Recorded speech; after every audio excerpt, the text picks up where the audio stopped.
Just on the veterans issues more broadly, there's some suggestion the minister might be moved into immigration. They've obviously got some dramas going on in that portfolio. What would you say if the government were to do that, if the Prime Minister were to make that move right now as he's carrying out reforms in that veteran space? Well, I noticed Mr Keogh, part of the reason veterans take their lives is because of what has been going on in DVA and the revolving door of ministers, and it comes down to trust. So you've got a minister 2 years in, he had an opportunity to shut that down this morning and say, I'm not going anywhere. And what he's done is left it open for his own career instead of putting veterans first. Really disappointed in Keogh this morning, what I've seen him. He should have shut that down immediately, said, I'm not going anywhere and I'm staying here. You want to see him get the job done? I just want to see somebody get the job done. But what I want to stop seeing is the revolving door of ministers, because that is half the reason why these people under the Department of Veterans Affairs are taking their lives. There is a real problem with that, and they need stability, and that's not giving them stability. We've just about finished that Royal Commission. He's ran most of the way through it. So for him to get up and leave, if you're going to leave, mate, then be a grown-up and say, I'm leaving today, and watch the damage that you'll do just from that.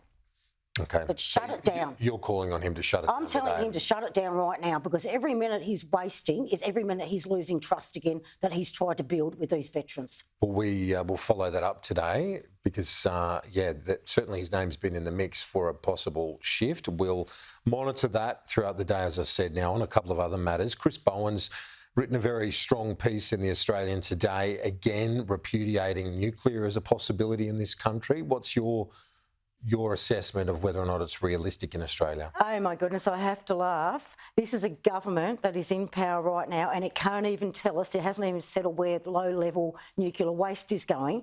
They haven't come out and said, what are you doing with the waste out of the submarines? Are we taking the US waste as well? And are we taking the UK's waste? So how about, instead of deflecting that back onto a government that is not in power, you start answering some questions yourself, because they are attached to AUKUS. And without having the tick-off of taking that nuclear waste, then AUKUS, we're not going to get it.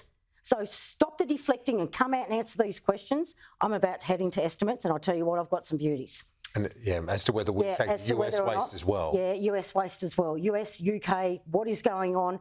And while you're at it, go out there and ask the community whether they're happy to take that waste. Because if you think you're going to change legislation up here and shove it down their throat and say, we will pick where the waste is going, you're absolutely delusional. Finally, some polling today shows basically more than 50% of younger voters, 18 to 34, are putting off having a family because things are just costing too much. The cost of living is smashing them.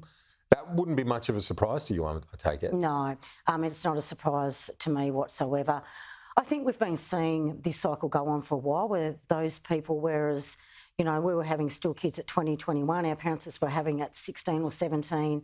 I don't think those guys actually want the responsibility. They want to live their lives. And the other thing that they want, if I've learnt from one of my sons, is he wants to be financially set up and owned at least half his house before he brings on a family.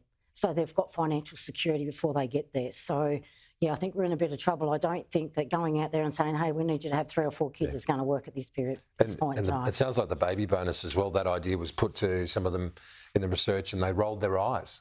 As to $3,000, $4,000, $5,000 is not going to be a game changer for them as to whether or not they have a baby or not. Yeah, I don't think that was a good game changer for the country now, what I'm seeing. I mean, we're now 16 or 18 years on and we have some horrific issues out there with our children, and having more children just for the sake of cash is not the answer.